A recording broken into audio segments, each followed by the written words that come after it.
Feet cold. March 14th.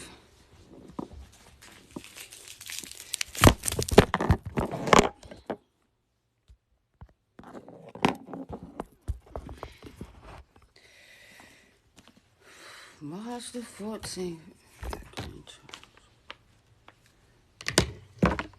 Matthew 15, 1 through 20.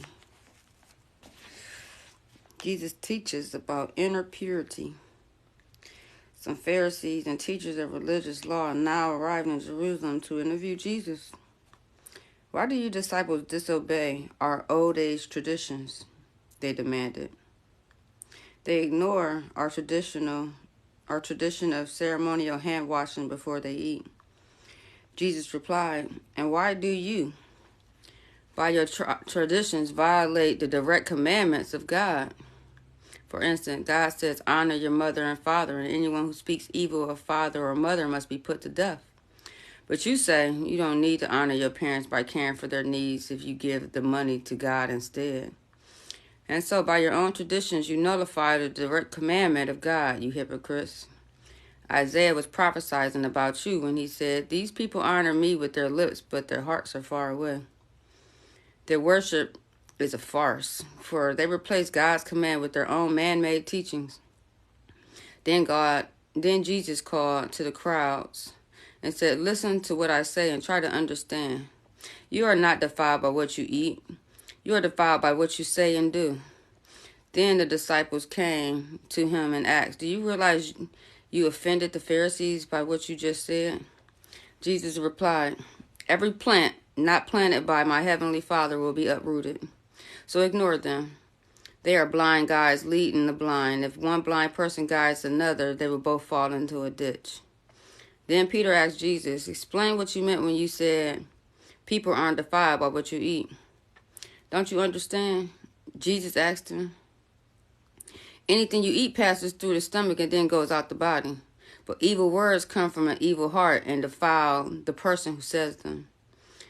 For from the heart comes evil thoughts, murder, adultery, and other sexual immorality, theft, lying, and slander. These are what defile you. Eating with unwashed hands could never defile you and make you unacceptable to God.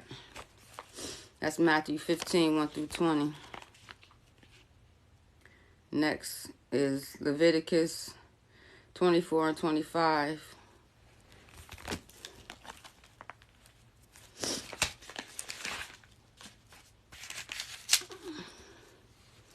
Pure oil and holy bread. The Lord said to Moses, command the people of Israel to provide you with pure olive oil for the lampstand so it can keep burning continually. Aaron would set it up outside the inner curtain of the most holy place in the tabernacle. It must arrange to have the lamps tended continually from evening until morning before the Lord. This is a permanent law for you, and it must be kept for all future generations.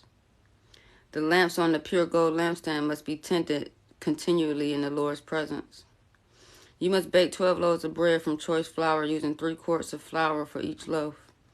Place the bread in the Lord's presence on the pure gold table and arrange the loaves in 2 rows, with 6 in each row. Sprinkle some pure frankincense near each row. It will serve as a token offering to be burnt in place of the bread as an offer given to the Lord by fire. Every Sabbath day, this bread must be laid out before the Lord on behalf of the Israelites as a continual part of the covenant. The loaves of the bread belong to Aaron and his male descendants, who must eat them in a sacred place, for they represent a most holy portion of the offering given to the Lord by fire. An example of just punishment. One day, a man who had an Israelite mother and an Egyptian father got into a fight with one of the Israelite men. During the fight, the son of the Israelite woman blasphemed the Lord's name. So the man was brought to Moses for judgment. His mother's name was Selemith. She was the daughter of Dibri of the tribe of Dan.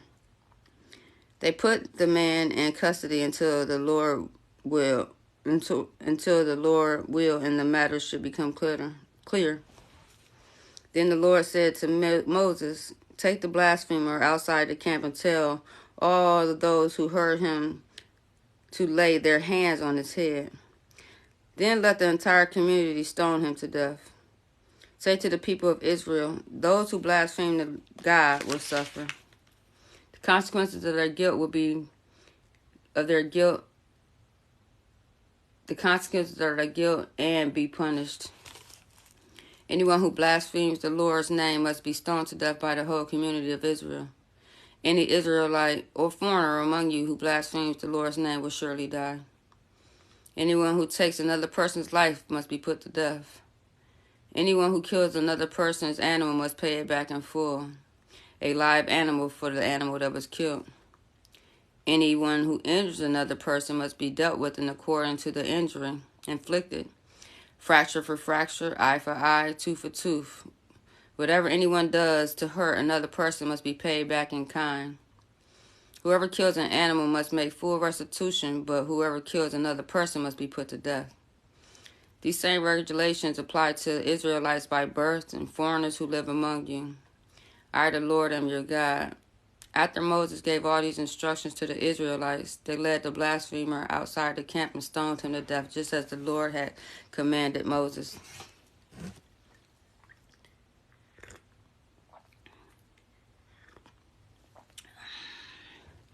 The Sabbath year, Leviticus 25.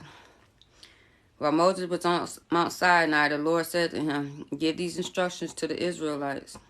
When you have entered the land that I am giving you as an inheritance, the land itself must be observed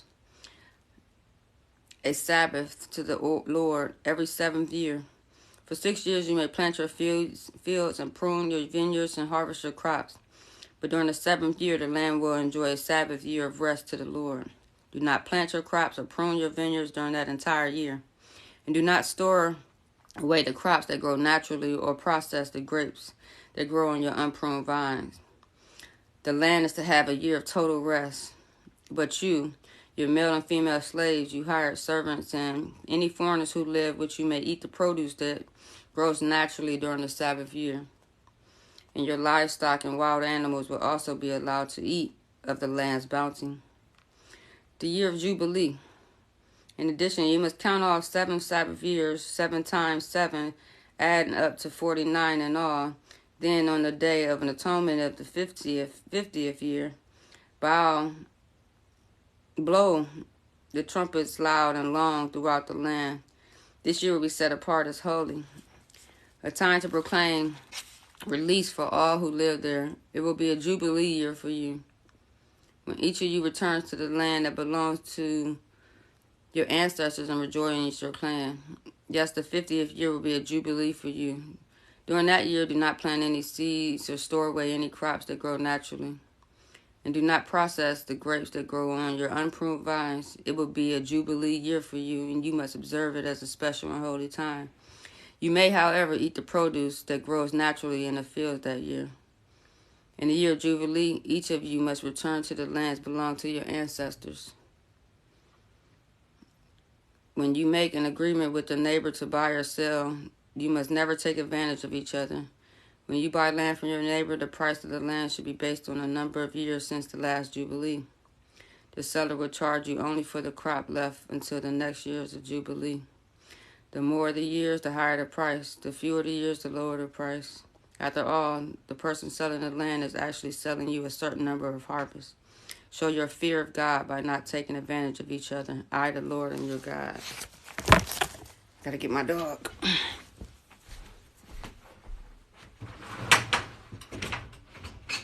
All right, big dog. See y'all later. See you. You might have a haircut when you see him later. All right. Thanks.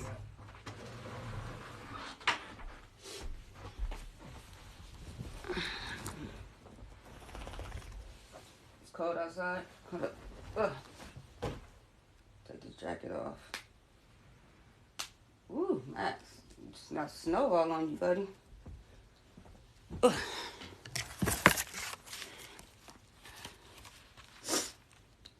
If you want to live securely in the land, keep my laws and obey my regulations. Then the land will yield bumper crops, and you will eat your fill and live securely in it. But you might ask, what will we eat during the 7th year, since we are not allowed to plant or harvest crops that year? The answer is, I will order my blessings for you in the 6th year, so the land will produce a bumper crop enough to support you for 3 years. As you plant the seed in the 8th year, you will spend it eating the produce of the previous year. In fact, you will eat from the old crop until the new harvest comes in the 9th year. And remember, the land must never be sold on a permanent basis, because it really belongs to me. You are only foreigners and tenants living with me. Redemption of property.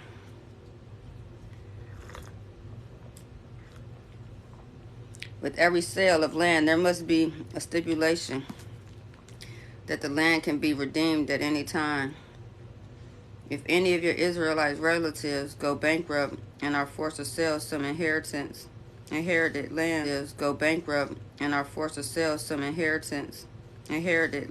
If any of your Israelite relatives go bankrupt and are forced to sell some inheritance, inherited land.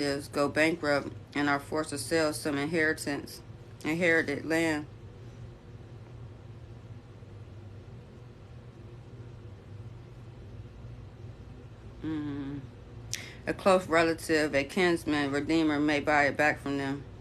If there is no one to redeem the land, but the person who sold it manages to get enough money to buy it back, then that person has the right to redeem it from the one who bought it. The price of the land will be based on the number of years until the next year of Jubilee. After buying it back, the original owner may then return to the land. But if the original owner cannot afford to redeem it, then it will belong to the new owner until the next year of Jubilee. In the Jubilee year, the land will be returned to the original owner. Anyone who sells a house inside the walled city has the right to redeem it for a full year after its sale. During that time, the seller retains the right to buy it back. But if it is not redeemed within a year, then the house within the walled city becomes the permanent property of the buyer. It will not be returned to the original owner in the year of Jubilee. But a house in a village, a settlement without fortified walls, will be treated like property in an open field. Such a house may be redeemed at any time and must be returned to the original owner in the year of Jubilee. The Levites always have the right to redeem any house they have sold within the city belonging to them. And the property that can be redeemed by the Levites, all houses within a Levitical city, must be returned in the year of Jubilee. After all, the cities reserved for the Levites are the only property they own in all of Israel. The strip of pasture land around each of the Levitical cities may never be sold. It is their permanent ancestral property. Redemption of the poor and enslaved. If any of you Israelite relatives fall into poverty and cannot support themselves, support them as you would a foreigner and allow them to live with you. Do not demand an advance or charge interest on the money you lend them. Instead, show your fear of God by letting them live with you as your relatives.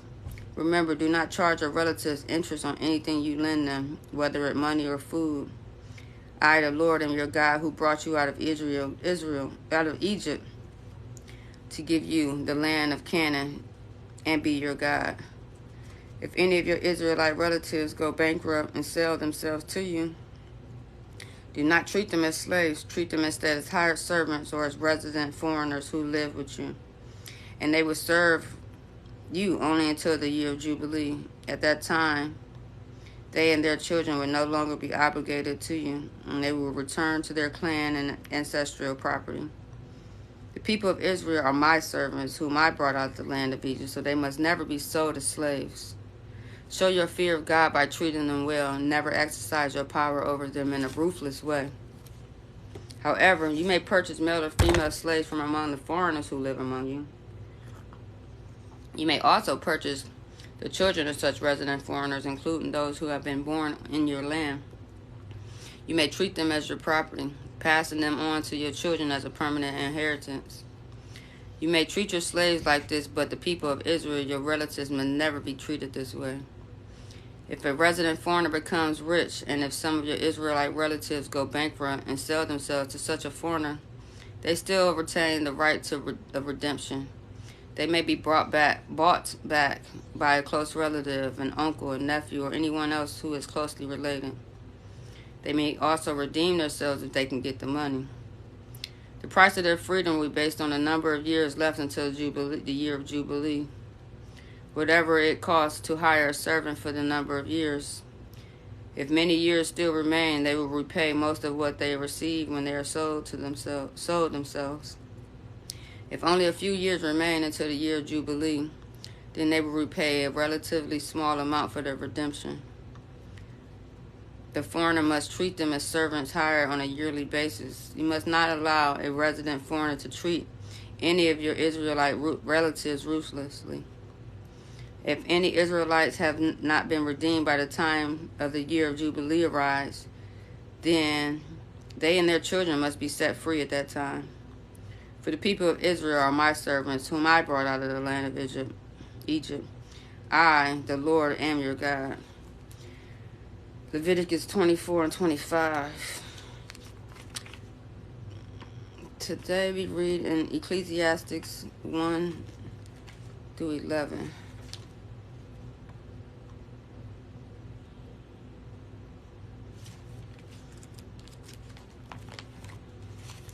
Ecclesiastes 1 through 11. These are the words of the teacher, King David's son, who ruled in Jerusalem. Everything is meaningless, says the teacher, utterly meaningless. What do people get for all their hard work? Generations come and go, but nothing really changes. The sun rises and sets and hurries around to rise again.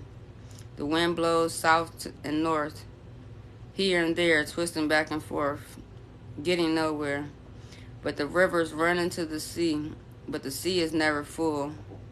When the waters return again to the rivers and flow again to the sea, everything is so weary and tiresome. No matter how much we see, we are never satisfied. No matter how much we hear, we are never content. History merely repeats itself. It has all been done before. Nothing under the sun is truly new. How can you point to that as new? How do you know it didn't already exist long ago? We don't remember what happened in those former times. And in the future generations, no one will remember what we are doing now. The futility of wisdom. I, the teacher, was king of Israel, and I lived in Jerusalem. I devoted myself to search for understanding and to explore by wisdom everything being done in the world. I soon discovered that God has dealt a tragic existence to the human race. Everything under the sun is meaningless, like chasing the wind. What is wrong cannot be righted. What is missing cannot be recovered. I said to myself, look, I am wiser than any of the kings who ruled in Jerusalem before me. I have greater wisdom and knowledge than any of them. So I worked hard to distinguish wisdom from foolishness. But now I realize that even this was like chasing wind. For the greater my wisdom, the greater my grief. To increase knowledge only increases sorrow. Ecclesiastes 1. Amen. Stay blessed for the day.